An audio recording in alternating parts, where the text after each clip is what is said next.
Assalamualaikum warahmatullahi wabarakatuh. Ala hadhihi niyya wa ala kulli niyatis salihah wa ila hadratina bil mustafa Rasulillah sallallahu alaihi wasallam. Syalillahi lahu minal Fatihah. A'udzu billahi minasyaitonir rajim. Bismillahirrahmanirrahim. Alhamdulillahi rabbil alamin arrahmanir rahim maliki yaumiddin. Iyyaka na'budu wa iyyaka nasta'in ihdinas siratal mustaqim siratal ladzina an'amta 'alaihim ghairil maghdubi 'alaihim waladdallin. Amin. Alhamdulillahi rabbil alamin. Wassalatu wassalamu ala sayyidil mursalin Sayyidina wa maulana Muhammad wa ala alihi wa ashabihi ajma'in. Qala Allah ta'ala fil Qur'anil Karim. A'udzu billahi minasyaitonir rajim. Bismillahirrahmanirrahim. Laqad ja'akum rasulun min anfusikum azizun 'alaihi ma 'anittum harisun alaikum bil mu'minina raufur rahim. Amma ba'du. Ingkang kaula hormati para alim, para ulama, wabil khusus sahibul fadilah khadimul majlis al fadilah panjenenganipun Dr. Kiai Haji Iman Fadilah MSI, yang semoga beliau dan keluarga beliau selalu diberikan berkah dan rahmat oleh Allah Subhanahu wa taala. Amin amin ya rabbal alamin. Para kiai, para ustad, para nyai, para hadirin hadirat semuanya, teman-teman mahasiswa ya. Tadi ada PMII, ada KMNU ya. Nahdiyin, Nahdiyat, muslimin, muslimat, ya, Fatayat, Ansor semuanya alhamdulillah. Pada malam hari ini kita semua dapat berkumpul bersama bersilaturahim dalam rangka acara rutinan majlis ya Al-Fadilah, sekaligus juga merayakan harlah yang kedua. Alhamdulillah bahwa majlis ini telah 2 tahun ya, semoga semakin maju, semakin berkah ya, bisa menjadi sebagaimana disabdakan oleh Nabi Muhammad sallallahu alaihi wasallam ya, idza marartum ya biriyadil jannah farta'u ya, wahai umatku, jika engkau ya melewati taman surga maka mampirlah ya, masuklah. Kemudian ditanya para sahabat, ya Rasulullah, wa mariyadul jannah, ya Rasulullah, taman surga itu apa? Kemudian beliau menjawab bahwa taman surga adalah halqaz zikr ya. Ada ulama menyebutkan juga bahwa majlis ilmi dan majlis zikri. Dan alhamdulillah pada malam hari ini kita semua bersama-sama ya, ada majlis zikirnya, ada majlis ilmunya. Amin amin ya rabbal alamin. Salawat berserta salam adalah kita senantiasa panjatkan kepada junjungan alam, yaitu Nabi besar Muhammad sallallahu alaihi wasallam. Semoga dengan salawat tersebut kita semua diaku sebagai umat beliau. Amin amin ya rabbal alamin. Para bapak, para ibu, teman-teman mahasiswa semuanya, sebelumnya saya mengaturkan mohon maaf yang sebesar-besarnya ya, karena saya itu bukan kiai gitu. Pertama saya itu bukan kiai. Jadi kiai sesungguhnya ya Pak Kiai Haji Dr. Iman tersebut ya. Jadi saya itu cuman santri ya. Jadi kalau kiai itu syaratnya berat ya. Katanya kiai itu harus punya istri 2. Katanya ya, itu saya nggak sanggup ya. Kalau harus jadi kiai harus istrinya 2, itu nggak sanggup ya. Kalau istrinya 4 ya namanya syekh katanya. Ya, jadi nggak tahu. Ya, jadi dari pertama saya mohon maaf ya, dan saya menggunakan bahasa Indonesia saja karena kalau saya ngomong Jawa nanti nggak paham ya. Jawa wong buntet, Jawa wong Cirebon, kok beli pada paham ya. Ya, jadi saya ngomong pakai bahasa Indonesia saja. Oke. Jadi saya mohon maaf nanti apabila apa yang saya sampaikan ya ini kalau ada yang salah tolong nanti dibenarkan ya, semoga nanti ada manfaatnya ya, amin amin ya rabbal alamin. Para hadirin dan hadirat semuanya, tadi disebutkan bahwa saya ini adik kelasnya Pak Kiai Iman ya, berasal dari Buntet Pesantren. Jadi satu-satunya pesantren yang disebut namanya dulu itu Buntet Pesantren. Kalau yang lain kan pesantren Lirboyo, pesantren Ploso gitu ya, pesantren Kempek gitu ya. Tapi kalau Buntet itu dipanggil Buntetnya dulu, Buntet Pesantren gitu ya. Nah, pesantren ya atau Buntet Pesantren ini didirikan oleh ya Sahibul Fadilah Mbah Muqayyim ya. Mbah Muqayyim niki salah satu keturunannya Sunan Gunung Jati. Sebelum mendirikan Buntet ya, Mbah Muqayyim puasa 12 tahun ya. Jadi orang zaman dulu kalau mau buka pesantren puasa dulu 12 tahun ya. Jadi nggak mikirin ada gedungnya dulu, ada bangunannya dulu, nggak mikir itu dulu. Tapi yang dipilih puasa dulu 12 tahun. Makanya santrinya ya alhamdulillah ya. Ya, saya santrinya nakal alhamdulillah bisa jadi dosen. Kalau kayak Pak Iman kan nggak nakal ya. Beliau jadi dosen, jadi kiai, ya punya santri. Saya kalau nggak nakal kayaknya punya pesantren kayaknya. Ya, tapi karena dulunya nakal jadi ya bisa jadi dosen aja katanya. Ya. Jadi Mbah Muqayyim puasa 12 tahun. Ya, puasai bundetnya, tanahnya, muasain santrinya, muasain keluarganya, muasain buat Mbah Muqayyim. Jadi 3 tahun 3 tahun. Ya, 3 tahun selama 4 kali. Ya, beliau punya menantu, ya namanya Kiai Haji Muta'ad. Kiai Muta'ad punya putra namanya Kiai Abdul Jamil. Ya. Anak pertamanya namanya Kiai Soleh. Kiai Soleh ini yang kemudian mendirikan pesantren Benda. Ya, Benda Kerep. Jadi Benda itu ada 2, tapi yang terkenal di Brebes. Benda apa namanya? Sirampok. Ya. Tapi ada pesantren yang enggak terkenal, tapi yang mondok di situ orang-orang hebat. Termasuk Al Habib Maulana Lutfi. Jadi Habib Lutfi itu mondoknya di mana? Mondoknya di Benda, Cirebon. Ya. Jadi kalau Habib Lutfi ada, saya pernah ke sowan ke Abah, ada orang dari Benda. Kalau saya duduknya di bawah, orang Benda nggak boleh duduk di bawah sama beliau, harus duduk di atas karena beliau dulu mondoknya di Benda. Ya. Nah, jadi Benda Kiai Soleh. Ya, Kiai Soleh ini punya adik Kiai Abdul Jamil. Nah, Kiai Abdul Jamil yang kemudian menjadi sesepuh Buntet pesantren. Kiai Abdul Jamil punya anak namanya Kiai Abbas.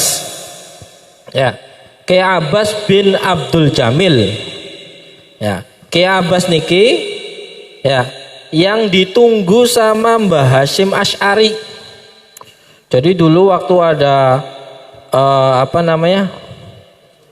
resolusi jihad itu tadinya tanggal 9 mau perangnya, tapi kata Mbah Hasyim nanti nunggu orang dari Cirebon, ya nunggu panglimanya, ya. Nah yang ditunggu itu datangnya tanggal 10, ya yaitu Mbah Abbas bin Abdul Jamil dari Cirebon.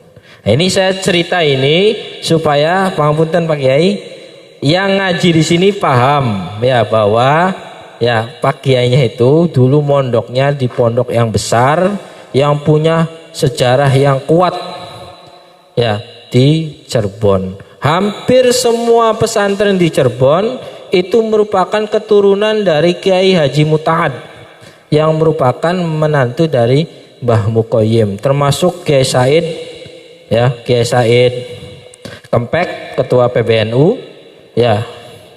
Niku masih saudara dengan Buntet, masih saudara dengan Gedongan. Nanti Gedongan punya kiai yang terkenal namanya Kiai Mahrus Ali yang diambil mantu di Lirboyo. Ya, jadi Kiai Mahrus Ali yang bapaknya Kiai Kafabi ya itu dari Cirebon. Ya, nah ini cerita silsilah ya supaya paham. Sebab mohon maaf orang NU harus hafal silsilah. Ya. Harus hafal silsilah karena kita belajar agama bukan dari YouTube ya, bukan dari Google ya, tapi kita dari kiai-kiai yang punya silsilah, punya sanad nyambung sampai Kanjeng Nabi Muhammad Shallallahu alaihi wasallam. Para bapak, para ibu, hadirin dan hadirat semuanya, saya malam ini sangat senang sekali ya, karena alhamdulillah kalau biasanya ya majelis-majelis itu isinya orang tua ya yang bawa minyak kampak, minyak kayu putih ya kan, terus bawa koyo gitu ya, tolak angin ya. Alhamdulillah pada malam hari ini isinya anak muda semua, mayoritas anak muda ya. Ada mas-masnya, ada mbak-mbaknya. Alhamdulillah tadi juga suaranya Masya Allah ya, sangat merdu sekali gitu ya. Ya karena yang dibaca itu tentang Rasulullah. Coba yang dibaca itu bukan Rasulullah, yang nggak adem, nggak nikmat gitu ya. Karena yang dibaca itu tentang orang yang besar ya. Alhamdulillah ya, semoga ini menjadi satu pertanda ya, satu pertanda bahwa ke depan ya umat Islam ini bisa maju ya, bisa, karena ini mahasiswa ya, jadi alhamdulillah mahasiswanya masih mau ngaji walaupun sambil ngerokok ngajinya ya. Aslinya nggak boleh ngaji sambil ngerokok tuh, kalau di pondok ditempeleng sama kiai ya, ngaji kok sambil ngerokok ya, tapi dimaklum ya milenial soalnya milenial is oli baiklah ya, boleh sajalah. Dan daripada keder nggak ada yang mau ngaji nantinya ya, boleh nggak pakai peci boleh ya, nggak pakai celana aja boleh, nggak pakai sarung boleh, udah boleh aja, yang penting masih mau ngaji ya. Alhamdulillah, karena orang ngaji itu ya, orang ngaji dan bagusnya di sini ada zikirnya, itu ibarat orang lagi ngecas HP. Ya, jadi ya mungkin kita itu kalau hidup sudah diperkuliah kadang-kadang kelalen, kadang-kadang lupa sama Allah, terlalu sibuk kerja dan sebagainya. Tapi alhamdulillah ketika kita berada di majelis ilmu, kita berada di majelis zikir, ya hatinya tuh adem, ya adem, sehingga kita itu ingat ya tentang ya perjalanan hidup kita nantinya. Karena kita semua nanti akan dimintakan tanggung jawab. Insya Allah senakal-nakalnya santri ya, insya Allah akan baliklah lagi. Ya kadang-kadang lagi nggak jelas gitu kan, lagi gabut lah istilahnya kan, ya nggak ngapa-ngapain apa. Tapi insya Allah balik lagi. Nah fungsinya majelis ini semoga bisa jadi ya telaga, jadi taman surga, sehingga kita itu merasa nikmat. Ya kita itu kemudian ya betah dalam beragama. Oke. Para bapak, para ibu yang kula hormati, hadirin dan hadirat, ini sampai jam berapa ini? Saya tuh nggak biasa ceramah aslinya sih ya. Ya dosen, namanya dosen tuh nggak senang ceramah, dosen senangnya diskusi baik. Ya kalau ceramah kan harus lucu. Ya. Jadi saya udah dreg-dreg aslinya sih ini tuh ya. Tapi saya nggak kelihatan aja. Ya. Oke, mungkin sampai jam berapa biasanya? 11:30 ya, 10 menit lagi ya berarti ya.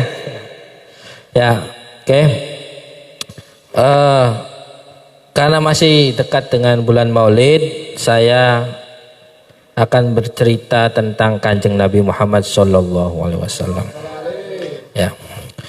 Teman-teman tahu nggak jumlah umat Islam sedunia ada berapa? Mbak, ada berapa Mbak? Jumlah umat Islam di dunia ini ada berapa?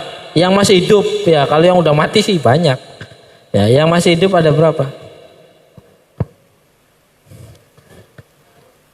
Ada sekitar 1 miliar lebih. Jumlah total manusia hidup ya sebelum ada corona ini ya, corona kan mengurangi sedikit ya. Ya, sedikit ya, 2 jutaan lah. Itu jumlahnya sekitar 5 sampai 6 miliar. Jadi umat Islam ya itu menjadi umat terbanyak kedua di dunia. Yang pertama masih yang paling banyak Kristen. Nanti Kristen ada 2, ada Katolik dan Protestan. Ya. Nah, makanya pernah ada sebuah survei ya, yang mengatakan bahwa Kanjeng Nabi Muhammad SAW itu merupakan orang yang paling berpengaruh di dunia. Ya, jadi Kanjeng Nabi itu orang paling berpengaruh di dunia ini. Kenapa?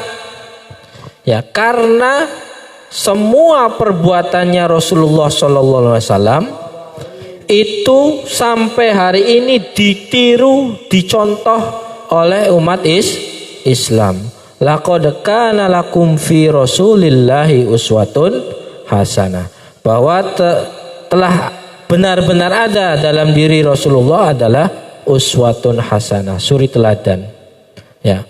Yang hebatnya ya kalau teman-teman belajar sirah Nabi, Rasulullah itu yang dicontoh bukan hanya satu aspek saja, tapi dari berbagai macam aspek. Beliau dicontoh sebagai orang tua, beliau dicontoh sebagai seorang suami, beliau dicontoh sebagai seorang pemimpin negara, beliau dicontoh sebagai seorang pedagang, beliau dicontoh sebagai seorang anak, seorang mertua. Ya, jadi semua perbuatan Rasulullah itu dicontoh oleh kita, maka beliau disebut ya uswatun hasanah. Ya. Teman-teman semuanya, kalau teman-teman melihat bahwa dalam sejarah yang namanya orang Arab dulu disebut orang Badui, ya, wong deso, ya, orang desa, orang yang tidak punya peradaban, ya, karena waktu itu peradaban yang besar ada 2, ya, satu adalah Romawi, yang kedua adalah Persia. Arab ada di tengah-tengah. Ya, tapi berkat agama Islam, ya, peradaban umat Islam, ya, berkat Rasulullah bisa mengungguli, ya, baik Romawi maupun Persia. Sebagian Romawi, ya kan, diambil oleh umat Islam, begitupun sebagian Persia. Jadi dulu umat Islam pernah maju, ya, dan orang dulu pernah apa? Terkagum-kagum, ya, melihat peradaban umat Islam. Sebagaimana kita hari ini terkagum-kagum melihat kecantikannya orang Korea, ya kan? Kecantikan apa kegantengan nih? Kayak kegantengan ya. Jadi mahasiswa saya itu banyak banget yang ngupdate artis Korea, ya. Saya nggak hafal namanya, ada pak-paknya gitulah, kayaknya Sun apa gitu, ya kan? Ya, jadi masya Allah gitu ya, luar biasa terkagum-kagum sama orang Korea, ya. Jadi dulu malah orang terkagum-kagum dengan orang Islam, ya, karena dulu umat Islam maju, ya. Jadi Rasulullah diutus di Mekah, ya, itu langsung membuat peradaban orang Arab itu kemudian maju, ya. Nah ini makanya kita harus meniru dakwahnya Nabi. Jadi kalau dalam sejarah Nabi berdakwah hanya 22 tahun, 10 tahun di Mekah, 12 tahun di Madinah. Bapak tahu kapan diperintahkan sholat? Kapan? Isra Mi'raj, ya benar. Benar Mas. Isra Mi'raj itu tahun berapa? Tahun berapa Pak? Ada yang tahu nggak? tahun 10 kenabian. Karena setelah Isra Mi'raj Rasulullah kemudian diperintahkan untuk hijrah ke Madinah. Jadi dulu ya, tapi ini direkam nggak? Apa ya? Ini agak liberal penafsirannya. Jadi dulu Pak, orang wajib sholat itu setelah 10 tahun. Ya. Jadi selama 10 tahun belum wajib sholat. Ya. Terus ngapain selama 10 tahun itu? Ya, Kanjeng Nabi ngapain gitu loh? Ya, kok nggak ada kewajiban orang sholat? Hanya ada sholat sunnah saja. Baca Quran sedikit-sedikit saja, nggak kayak tadi mbaknya itu luar biasa. 1 juz hafal kan? Saya aja nggak hafal kan? Ya. Jadi dulu yang namanya agama itu sangat mudah. Makanya orang tertarik. Itu. Ya. Nah, selama 10 tahun Rasulullah hanya mengajarkan yang paling penting satu hal, yaitu mahabbah. Ya, yaitu mahabbah atau menanamkan rasa cinta. Cinta kepada siapa? Pertama cinta kepada Allah dengan mentauhidkan Allah. Cinta kepada Rasul dengan mengikuti semua perintahnya Rasulullah, dan cinta kepada sesama umat Islam. Ya, maka pondasi agama sesungguhnya adalah mahabbah. Maka kita yang berkumpul di sini ya seharusnya ya menjalin mahabbah itu dengan baik. Berkat mahabbah inilah di perang Badar 313 waktu puasa melawan 1000 orang kafir menang. Ya. Karena ada mahabbah. Ya. Kalau tidak ada mahabbah susah. Nah, hari ini kita kadang-kadang sesama umat Islam ya lagi ribut aja gitu sama umat Islam nih. Ya, padahal ya bagusnya tidak seperti itu. Ya, kita harus ada mahabbah sama sesama umat Islam. Nah, ini. Jadi Rasulullah yang paling penting kita menanamkan mahabbah. Jadi yang penting orang itu suka dulu sama agama. Masih mabok ya nggak apa-apa. Ya, makanya tadi tuh ngajinya sambil rokok nggak apa-apa. Ya, nggak pakai peci nggak apa-apa. Ya, yang penting suka. Nanti ketika sudah suka, sudah ada mahabbah, ya nanti perlahan-lahan yang lainnya akan baik. Ya, nah itu. Jadi mahabbah dulu. Ya, makanya ya Rasulullah SAW ya itu sangat luar biasa mahabbah itu, sehingga seorang ya Sayyidina Abu Bakar Ibn Siddiq mau duduk bersama dengan Sayyidina Bilal bin Rabah. Kalau sekarang tuh Khairul Tanjung ya dengan saya mau duduk bareng. Ya. Itu saking tadi tuh sudah mahabbahnya tuh memisahkan gap antara orang yang paling kaya dengan seorang budak. Kalau tidak ada mahabbah, makanya waktu Sayyidina Abu Bakar membebaskan ya sama tuannya Bilal, ya Sayyidina Bilal ibaratnya gini. Ini Bilal mau Bilalnya disiksa kan karena masuk Islam. Terus Sayyidina Abu Bakar, sudah saya bebaskan saja. Nah, kata bosnya, ya udah 100 ribu. Langsung tidak ditawar lagi Pak, langsung cash 100 ribu. Lah si bosnya Bilal tadi, Sayyidina Bilal tuh bilang, padahal kalau 50.000 saya kasihkan. Sayyidina Abu Bakar nggak mau kalah. Kalau 100 juta saya bayar. Itu. Ya. Jadi kalau ditakutin jangan takut gitu kan. Nah, asal ada uangnya aja. Kalau nggak ada uangnya kayak terjadinya susah. Nah, itu hebatnya gitu ya. Sampai Sayyidina Abu Bakar yang segitu. Makanya ketika membebaskan Sayyidina Bilal, ya, kemudian apa? Orang-orang tuh pada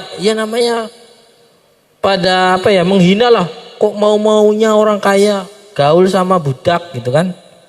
Ya kan budak itu kan dulu nista sekali, boleh dimainkan, tidak kawin lagi boleh, dijual belikan, diwariskan, ya. Tapi berkat mahabbah tadi, ya, seorang Bilal bin Rabah diangkat, dimerdekakan. Nah, suatu saat Sayyidina Bilal ini ketika Rasulullah SAW meninggal pergi, ya, pergi, nggak mau adzan lagi Pak. Kalau lihat dalam sejarah, dan hanya satu kali mau azan ketika Sayyidina Umar datang ke Syam kalau nggak salah. Itu pun dipaksa-paksa suruh adzan lagi karena pengen mendengarkan azannya Sayyidina Bilal. Ya. Akhirnya Sayyidina Bilal setelah Rasulullah meninggal, saya mau pergi aja lah, saya sudah nggak kuat di sini, nggak ada Nabi. Ya, saya mau mengelana saja, mau jihad saya.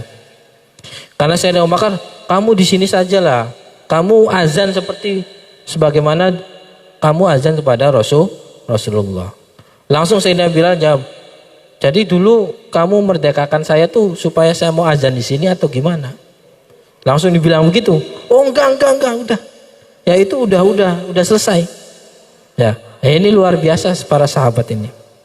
Ya, nah itu harus contoh. Nah, baru ketika Rasulullah SAW hijrah ke Madinah, ya ini Rasulullah ya sudah membangun apa?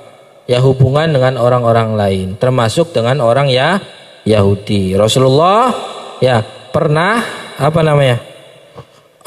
membuat piagam Madinah, tapi hanya bertahan sebentar karena dikhianati oleh orang Yahudi. Orang Yahudi itu Pak, Bu, Mbak, ya, dulu nunggu Rasulullah. Jadi yang namanya Rasulullah itu ditunggu sama orang Yahudi. Sudah ada dalam kitabnya, bahkan Al-Quran menyebut mereka itu lebih mengenal Rasulullah daripada mengenal bapak dan anaknya. Tapi ketika Rasulullah SAW itu hadir, mereka justru mengingkari. Kenapa mengingkari? Ya karena tidak seperti yang dibayangkan oleh mereka. Ya, mereka membayangkan bahwa yang namanya Rasulullah, Nabi terakhir itu lahir dari keturunan Yahudi. Ya, dari Nabi Ishak. Ternyata lahirnya dari Nabi Ismail. Mereka nggak terima. Nah, besok bakal terulang lagi begitu. Orang yang sekarang ngomong khilafah, ya kan? Lagi musim kan? Ya, nanti keluar Imam Mahdi, khilafah terakhir, ya, kayaknya gak bakal mengakui, itu ya. Kasusnya sama seperti orang Yahudi. Ya, moga-moga kita sih nggak ketemu sama Imam Mahdi ya. Ya, sudah aja gitu kan. Repot nanti ketemu Imam Mahdi. Oke. Nah, Rasulullah hijrah di Madinah, membangun umat, ya Rasulullah jadi pemimpin negara.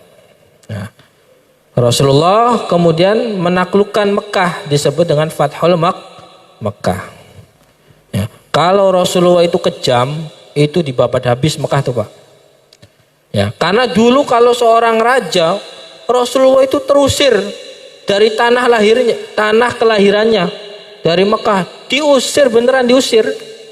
Tidak bisa diterima oleh kabilahnya, karena waktu itu semua kabilah kecuali Bani Hashim sepakat pokoknya Muhammad harus dibunuh.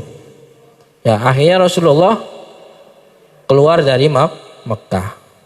Ya, Rasulullah pas perjalanan keluar dari Mekah bersabda, kalau saya itu tidak diusir, ya saya itu akan tetap di Mekah. Saya mencintai Mekah. Ini yang kemudian jadi dalil. Ada enggak dalilnya nasionalisme? Ada. Dulu Rasulullah bersabda bahwa saya itu mencintai Mekah. Ya, maka kita juga mencintai Indonesia karena kita lahir di Indonesia. Ya. Sudah diusir dan Rasulullah menaklukkan Fathul Mekah. Kalau zaman raja dulu mungkin orang Mekah dibabat habis sama Rasulullah. Apalagi orang Taif. Ya, orang Taif itu yang melempari batu sampai Rasulullah berdarah. Itu kalau Rasulullah bukan seorang nabi, babat habis semua udah. Ya, ngurusi banget gitu ya orang-orang begitu. Ya, tapi ini yang membedakan Rasulullah dengan raja-raja yang ada pada waktu itu. Ya. Siapa yang masuk ke rumahnya Umayyah selamat. Siapa yang masuk ke rumahnya ini selamat. Ya, tidak ada pembunuhan di situ. Ya, ini hebatnya Rasulullah. Ya, bahkan kalau teman-teman tahu Rasulullah ketika Fathul Mekah apa? Harta rampasan yang ada di Mekah itu diberikan mayoritas kepada orang mu'alaf yang baru masuk Islam di Mekah. Padahal orang yang masuk Islam di Mekah ini belum tentu benar-benar Islam. Ya mungkin karena takut dan sebagainya. Tapi Rasulullah kasih semua. Akhirnya berbisik-bisik Pak. Ya, para sahabat yang dari Madinah itu bisik-bisik, Rasulullah tuh gimana sih katanya. Giliran udah banyak uang kok nggak dikasihin ke kita. Malah dikasihin ke orang-orang yang baru baru masuk Islam. Padahal dia tuh belum ada pengorbanan buat Islam. Kita sudah melewati perang Badar 1, perang Badar 2, perang Khandaq, perang Uhud. Ya, tapi kenapa uangnya malah dikasih ke orang yang baru masuk Islam? Ya. Terus Rasulullah datang, "Kamu lagi ributin apa?" Enggak, Kanjeng Nabi. Terus ada yang berani bilang, "Ini Kanjeng Nabi saya tuh, ya beginilah." "Kenapa begini?" katanya. Terus Kanjeng Nabi tanya, "Kalau orang tadi, ya orang Mekah pulang membawa harta rampasan, ya maka sesungguhnya kamu pulang membawa saya. Ya, milih bawa saya apa milih bawa emas? Milih bawa saya. Makanya Kota Madinah, kalau tidak ada Rasulullah di situ tidak akan dikunjungi. Siapa yang mau mengunjungi Madinah? Ya, kita orang umroh, orang haji mau mengunjungi Madinah itu karena ada Rasulullah. Kalau nggak ada Rasulullah nggak dikunjungi. Ya, itu barokahnya Rasulullah. Beda nanti kalau main ke Mekah sama Madinah, ziarah beda. Orang Madinah itu top. Ya, kalau orang Mekah kita mau nyebrang, dia naik mobil kenceng, sret, gitu. Ya, kita nggak dikasih jalan. Tapi kalau kita nyebrang di Madinah, beliau kasih jalan. Itu orang Madinah itu kena berkahnya Kanjeng Nabi. Oke, ya. Nah, Kanjeng Nabi sampun boten wonten, ya. Nah, dilanjutkan ya oleh siapa? Ya, oleh ya. Hadisnya banyak ini. Kalau saya bacakan hadisnya sampai subuh nanti. Ya nggak selesai ini. Ya. Jadi Kanjeng Nabi kalau di hadis taraktu fikum amroini, meninggalkan dua perkara, kitabullah wa sunnati. Satu versi hadis. Tapi ada versi hadis lain, kitabullah wa itrati. Al-Quran dan keturunannya Kanjeng Nabi. Nanti ada hadis lagi, al ulama warasatul anbiya. Jadi kesimpulannya ada 3 yang ditinggalkan. Ya, yang pertama Al-Quran, yang kedua sunnah. Al-Quran dan sunnah tidak bisa bicara. Makanya Sayyidina Ali ketika perang sama orang Khawarij ini kan Al-Quran. Loh, Al-Quran tuh harus ada yang membicarakan. Harus ada yang mentafsiri. Siapa yang mentafsir Al-Quran? Ya, tadi ahlul bait ya dan ulama. Maka NU selalu bersama ahlul bait dan bersama kiai.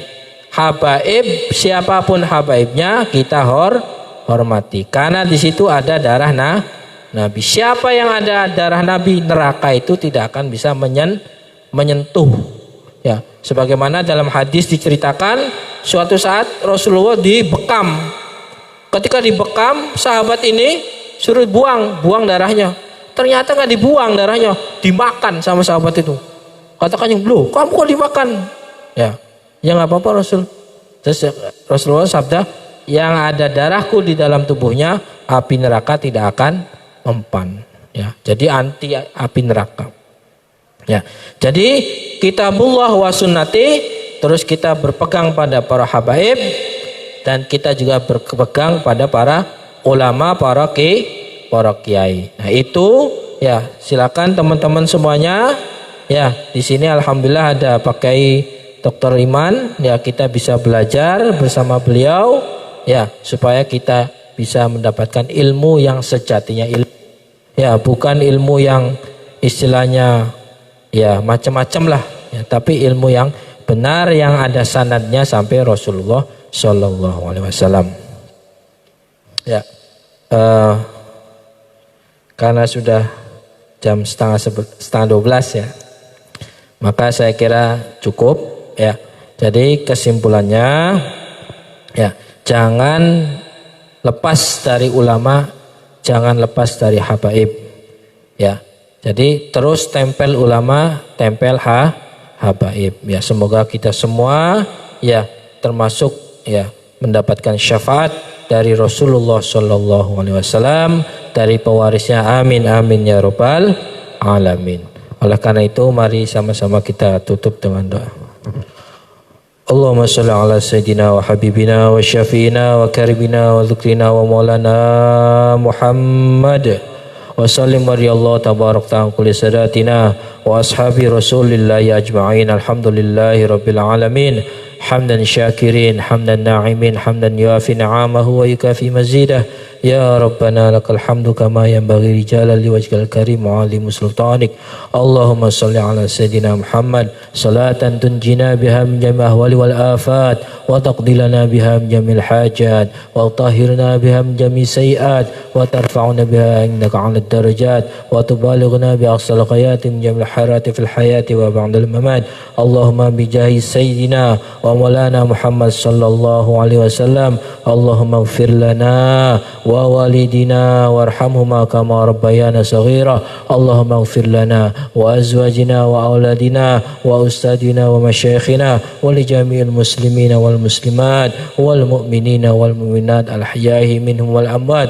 Allahumma anzir rahmatan wa syafatan alaina wa ala jami' ahlil kubur minal muslimina wal muslimat wal mu'minina wal mu'minat. Irfa' lahumud darajat wa da'if lahumul hasanat wa kafir anhumus sayiat wa adkhilhumul jannata ma'al abrar ya arhamar rahimin. Allahumma yassir umurana wa hasil maqasidana. Allahumma yassir umurana wa hasil maqasidana. Allahumma yassir umurana wa hasil maqasidana. Allahumma a'inna ala dzikrika wa syukrika wa husna ibadatik. Allahumma inna nas'aluka min kulli khairin salamika min hablika Mustafa sallallahu alaihi wasallam wa nasta'inuka min kulli syarrin ista'alaka min hablika Mustafa sallallahu alaihi wasallam.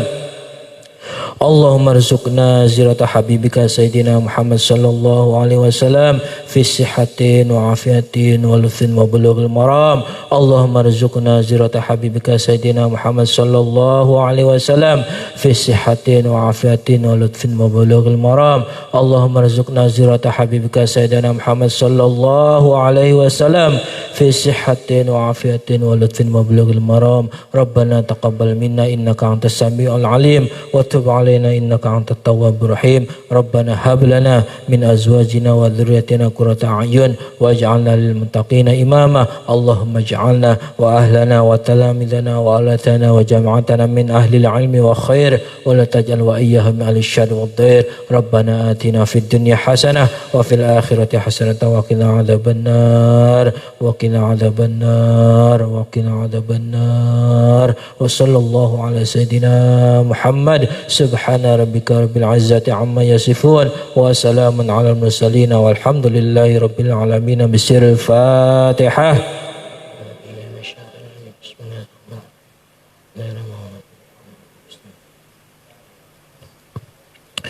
Akhirul kalam, wallahul muwaffiq ila aqwamit thoriq. Wassalamualaikum warahmatullahi wabarakatuh.